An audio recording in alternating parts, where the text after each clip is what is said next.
Upcycling? Didn't you mean recycling? Well, what is the difference? Is it two different things altogether, or is it the same thing? Today, we're going to dive into the differences and similarities of upcycling versus recycling on the most asked question from us as the founders of Lala Studio, which is a brand that is centered around upcycling and uses all waste material to convert it into beautiful value-added products. Upcycling used to be the norm, isn't it? Where people would get, say for example, clothing done to fit an individual and last long with the highest quality. And people took pride in repairing and mending their clothing and items so that it could continue to live on. Haven't you heard this? Your grandmas, your parents would have spoken about these kind of experiences. Fast forward to the Industrial Revolution, where machinery, new technology allowed us to produce things, say clothing or any other item, household goods, in mass scale, but with no consideration for quality. And this turned out to become fast fashion. But why did we let go of such a good practice and move on to this fast fashion? When the concept of fast fashion emerged in the late 20s, the focus was on mass production, affordability, less on quality, and no consideration on the ethicality of the process or any consideration of how these items would end up in our environment, what kind of effect they would cause, or rather the responsibility even after a product is manufactured and moves to a customer. If you still have your grandma around, just ask her. Hand stitching, the word darning, have you ever heard these words? It's just repairing your clothes that you already own to continue to use them for another couple of years.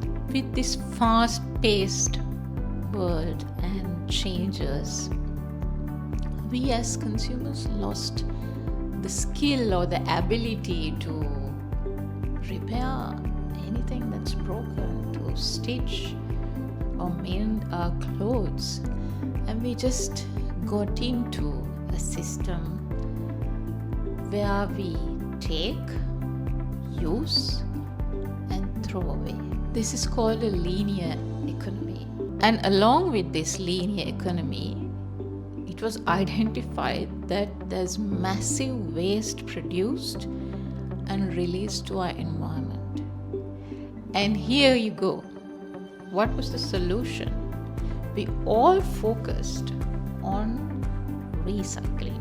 But isn't recycling the best solution rather than letting it go to the environment? You may ask me. Let's take recycling. What does recycling mean? It means that you break down something that has either no more potential or something that you consider as waste, though it may be still of good quality, into its molecular level. Let's take a real life example. This is something that happened to me when I was in class one day, sometime back.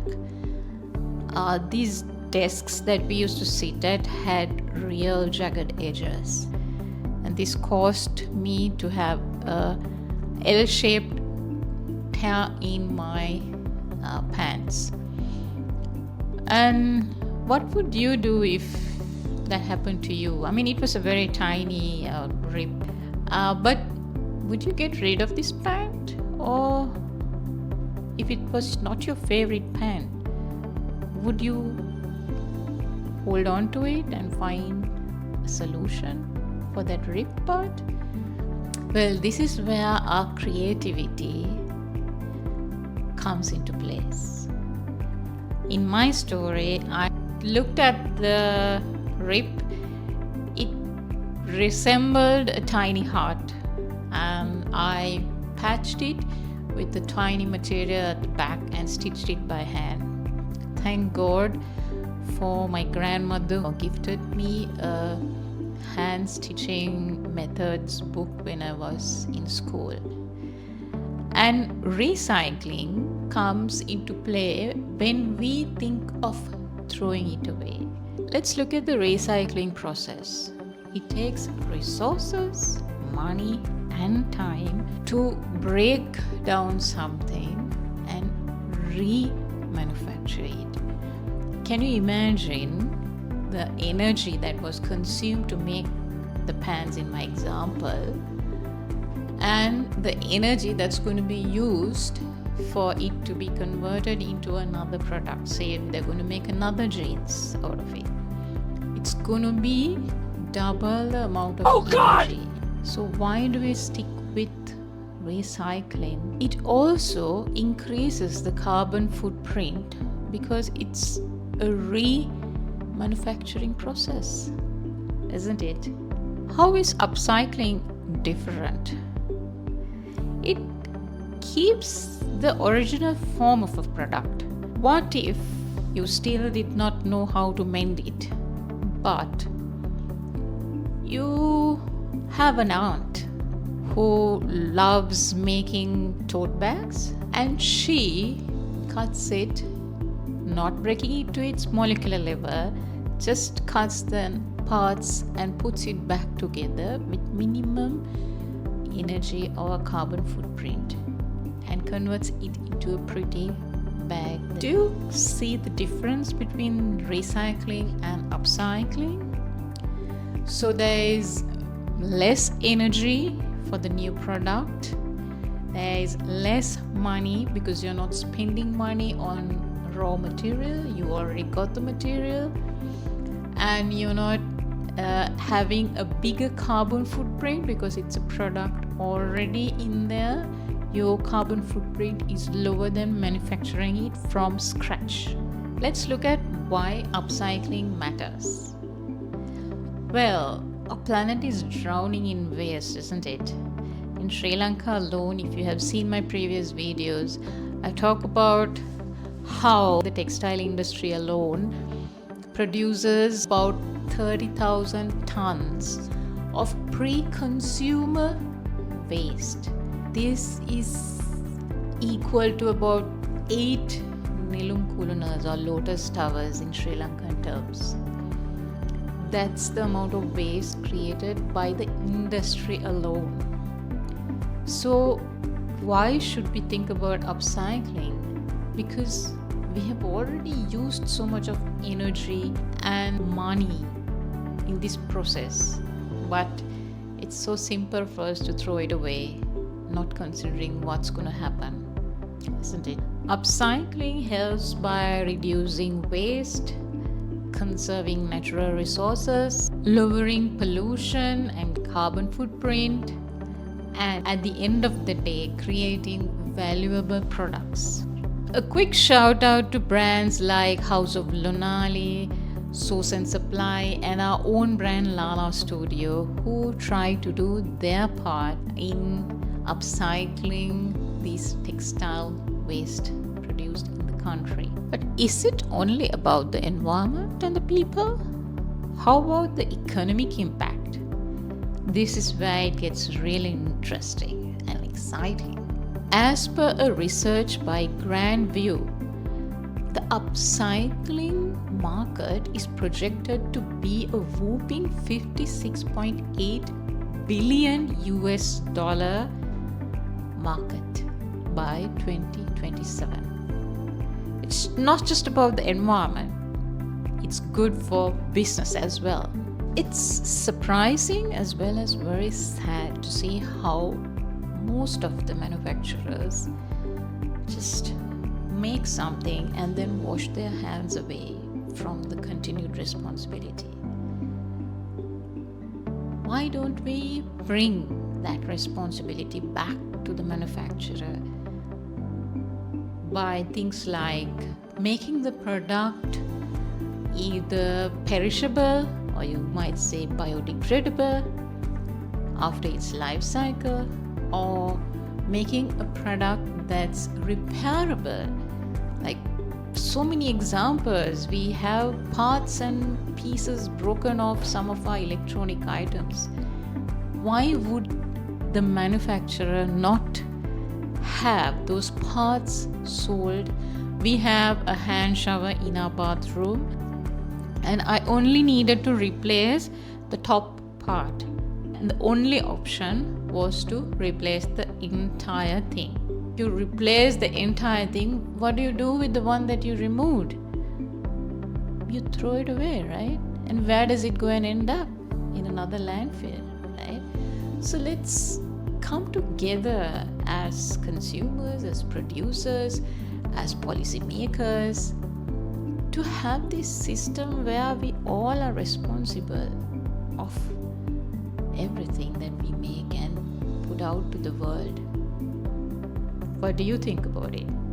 Even programs like extended producer responsibility or take back programs are some things that a manufacturer can have in place to encourage the not throwing away a product at its end of life cycle. I have spoken about extended producer responsibility or EPR in another video, which I will link somewhere in this video if you'd like to have a look at it as well. Of course, there are hurdles. As the founder of Lala Studio, we face a lot of hurdles, challenges. For example, someone might want us to reproduce a product that has already been sold out. Just a reminder, we work with upcycled material, so our process goes the other way around. We don't go to a shop and say, okay, let me have a pink, blue and a red material of this many quantity and bring it back and stitch. No, that's the common or the usual mass production or otherwise manufacturing method. When it's upcycling, we are going in seek of the waste material, the pre-consumer waste that has already come out of garment industry, and we are faced with unique designs, colors, materials, textures. So reproducing is the challenge. But on the other side, what's the most interesting part is every product is very unique because of this factor, and we take pride in the creativity that has to be brought in to work with all these different varieties and to see the final product out there. How do we change our archaic mindsets? How do we move on to a more compassionate mindset and processes? It could be education, but my belief is it's more about compassion. Are we compassionate enough to be concerned about our environment, our people, the planet? No sooner that compassion is rooted in us, everything else will fall into place. It's the teeny weeny things that we face day to day. Let's do it with compassion so that we can all make upcycling the mainstream. It is possible.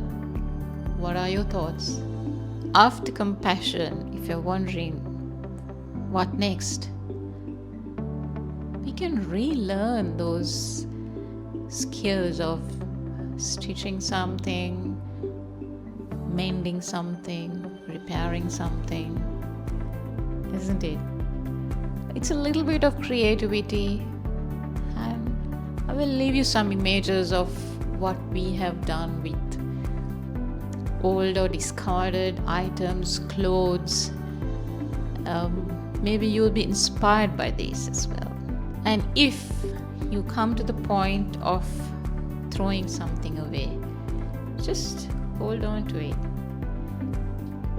Question: is this reusable in any other way?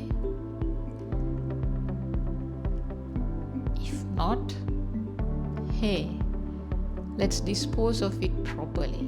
Why not support friends, family, and businesses who are already following upcycling and working towards a better planet? The possibilities are endless. Get creative and let's have fun with it. But wait, you might be thinking, isn't this too much of work? Well, of course. If we didn't put a little bit of effort, the world would not be a better place. Do you follow the upcycling concept right now? Or would you like to in the future? Leave us a comment. And if you have found anything useful from this video, even a tiny bit, do share and subscribe. We can get through this together.